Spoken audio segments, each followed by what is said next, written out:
Hello, everyone. Today I am back with a book that was originally printed in 1948 and was reprinted in 2005. And this book is called I Was a Doctor in Auschwitz. And I do think that history is so important. And I'm not, besides just discovering different things and sharing them with the internet, I'm not sure I have really fleshed out what my channel is about, and perhaps that's enough for what my channel is about. But this was another out-of-print book that I was going to see if there was any interest in. Furthering knowledge is always something that I support. So I am going to do a chapter reading, and if this is something that you would like me to do a reading on, I would love to share this with you. Foreword. Heinrich Heine, the great German poet, predicted 100 years ago the inevitable renaissance of the spirit of destruction inherent in the German soul. Christianity has, to a certain point, soothed the brutal, martial spirit of the Germans, he said, but that spirit is not destroyed. When the cross, the talisman that kept it in chains, shall be broken, then the ferocity of ancient combatants shall revive, and the frenzied exultation of which Nordic poets still sing will again take possession of the Germans. Then, and this way is unfortunately sure to come, the ancient deities of war will rise from their mystic tombs, wipe the dust of centuries out of their eyes, and, lifting their gigantic hammers, they will demolish the Gothic cathedrals. Yes, Heine was right. The ancient sadistic German rose from his grave, donned an SS uniform, and lifting his infernal hooked cross in mockery of the cross of Christ, went forth to destroy, burn, plunder, torture, and murder. Hitler, this degenerate Faust, and his henchmen turned the German people into a willing instrument of conquest and massacre. What we shall never be able to understand, how a people which produced Kant, Goethe, Beethoven, Bach, Dürer, and many other incomparable geniuses could sink so deep in the morass of depravity, crime, and the enjoyment of torture that every human being who watched them felt ashamed of belonging to the same species. I offer this book as a monument commemorating the events of the years 1940 to 1945, commemorating Nazi bestiality, Nazi sadism, Nazi inhumanity, and the death of their 6 million innocent Jewish victims. Every individual story, every picture, every description is but a stone in that monument which will stand forever to remind the world of this shameful phase of history and to ask of its vigilance lest the events of those years be repeated. La Allemagne Éternelle, which boasts of the ruthless cruelty of its people, shows its real face on the pages of this book. You, who have spent your lives under the protection of the Statue of Liberty, stop before this monument and read its inscriptions. Read them, engrave them in your souls, and carry them with you as a memento. The dead are speaking to you here. The dead who do not ask you to avenge them, but only to remember them, and to be watchful that no more innocent victims of German inhumanity ever swell their ranks. Gisela Perlman, 1946. Chapter 1. Dr. Capesius. December 1943, Maramo Sige, Transylvania. After years of fear, sorrow, and an unrelenting fight against hopelessness and resignation, the hunters had at last become the hunted. In ever-increasing numbers, the Nazi conquerors came streaming through our town, cold, hungry, and bewildered, thrown back towards the west by the irresistible impact of the Russian counteroffensive. As we saw their emaciated bodies, their frozen hands, and rag-clad feet, there was no more compassion in our hearts than there was in the heart of the Maramos Mountains, whose snow-capped peaks remained untouched by the changing tides of history. To every Jewish mother, wife, and sister, the German soldier was the symbol of all evil. We hated him with a fierce and unquenchable hatred. It was he who was responsible for the fate of our men, drafted into slave labor battalions and driven into the Russian winter, half-starved, in rags, unarmed, to destroy landmines and clear the way for the German armies. Those who were not killed by the explosions died of exposure, starvation, or the cruel beatings administered as a reward for their servitude. But now, with the retreating armies, some of the survivors returned, almost unrecognizable, with long beards and faces aged with suffering. But they were alive, and we thought, safe. I was doing the work of 3 in those days, replacing several gynecologists who had gone with the labor battalions. I helped young mothers bring their babies into the world, easing their pains by telling them long, optimistic stories about a peaceful, secure future in which there would be no more Nazis to endanger their lives and the lives of their children. I was untiring and full of hope, revived by the winds of liberation blowing from the east and from the west. One afternoon, a quiet, well-mannered German gentleman came to see me at my office. "I am Dr. Capesius," he introduced himself, medical propagandist of the E-Gay Farben industry. "I have come to bring you some of our newest preparations, but, to be perfectly candid, this is only an excuse. I am not interested in the E-Gay Farben of today. They are an integral part of the Nazi system, and although I still represent them, I do not care whether I sell their products or not. I am here because I know that you and your husband spent much time in Berlin during the Weimar Republic, and I want to talk about Germany as it was in those days, as it will be again after Nazism is defeated. Please try to trust me. Believe me, there are many people in Germany who, like me, live only for the day of liberation." Trust him I couldn't, at least not at first. But admonishing myself that one shouldn't condemn a nation for the crimes of some of its sons, even if they were the majority, I invited him to my house to meet my husband and my son. The long evening we spent together stands out in my memory like a colorful painting against a background of black. We lived in a beautiful house which had belonged to Cornelia Preel, the great Hungarian artist of French origin. Within the walls of my green salon, surrounded by the love and admiration of my husband and son, I felt happy and secure. It was there that every evening I gathered the strength and will to continue my work, which was becoming increasingly difficult. On the night of Dr. Capesius's visit, we talked about music and literature, about the artistic and scientific achievements of pre-Hitler Germany.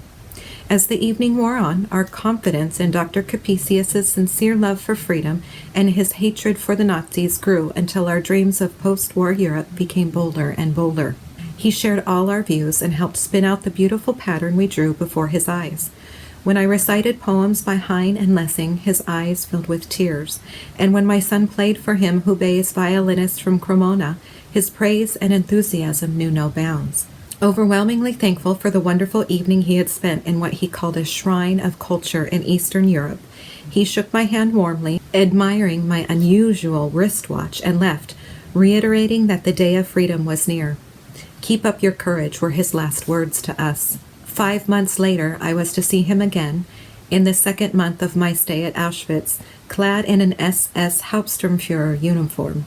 He was the commander of the camp. "Jewish physicians, step out of the lines," Dr. Mengele, chief physician of the camp, ordered. "We are going to establish a hospital."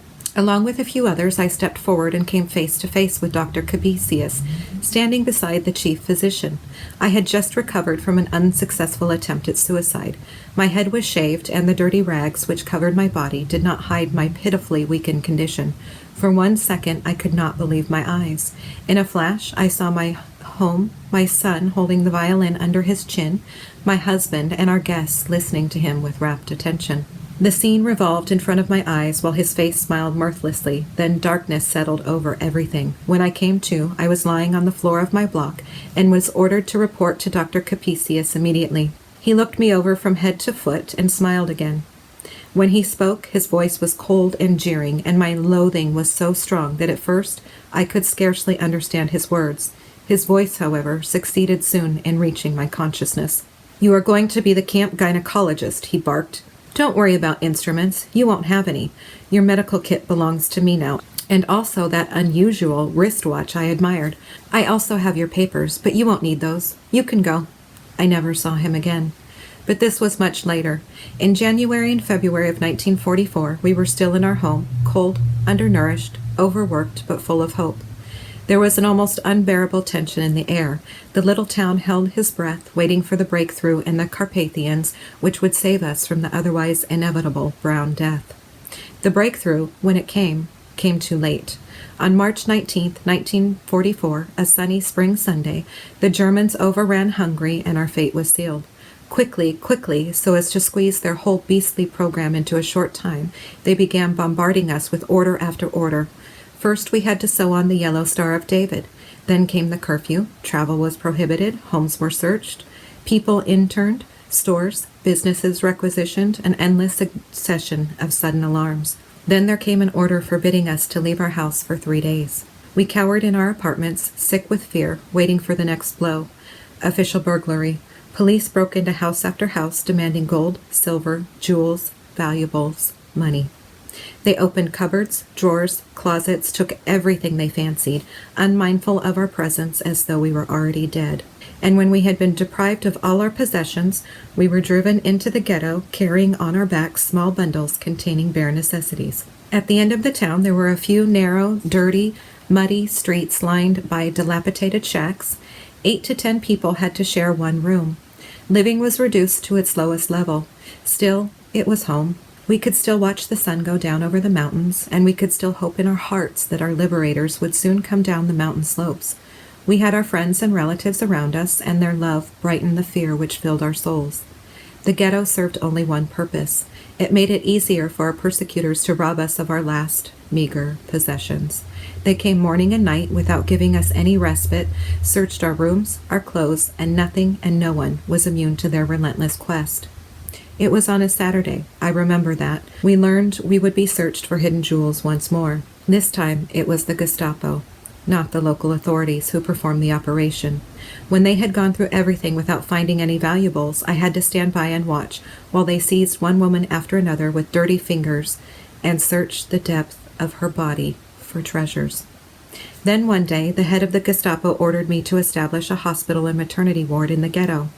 Winged with happiness, I ran from house to house, begging for a spare bed, a sheet, a towel, some cotton, wool, a pillow, whatever they could do without, and in a few days a little apartment had been transformed into a clean, white, almost comfortable hospital. It was then that I had my first encounter with German perversity. The establishment of the hospital gave us a feeling of security. Why should they tell us to organize a hospital, we said to one another, if they intend to deport us? Maybe we won't be deported after all. Maybe they'll keep us here in the ghetto until the war is over. Maybe they need the trains for the transportation of their retreating armies, and the Russian counteroffensive may well just save our lives. After I had performed my first delivery at the new maternity hospital, a complicated instrument delivery, the head of the Gestapo arrived with a few diapers as a present for the newborn child.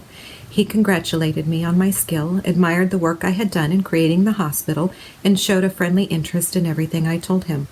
The very next day, the order for deportation came from Berlin, and the Gestapo chief came personally to throw the young mother and her day-old child into the cattle car.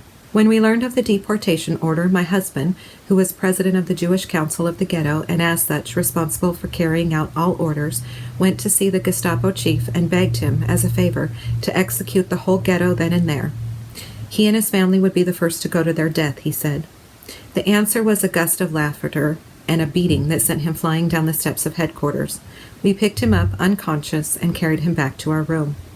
Next day at dawn, we had to leave the ghetto after 2 weeks of miserable life there. First, we were sent to the temple, where we were again searched, deprived of our small bundles, and our few papers and photographs were destroyed.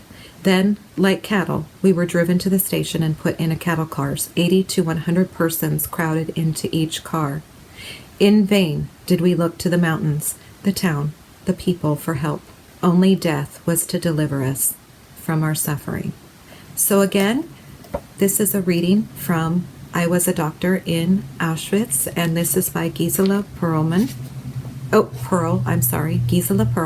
And I was able to find a copy of this book that was first printed in 1948, and this was reprinted by the Eyre Company Publishers, and it's just a very basic copy. I was going to say it almost looks like somebody did it like with an at-home printing kit. Regardless, I am very grateful that they did this.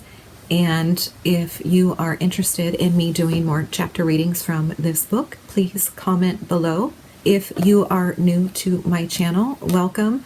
I normally upload on the weekends, depending how busy my work schedule is. I do work Monday through Friday, but during certain cycles, sometimes I work outside of business hours.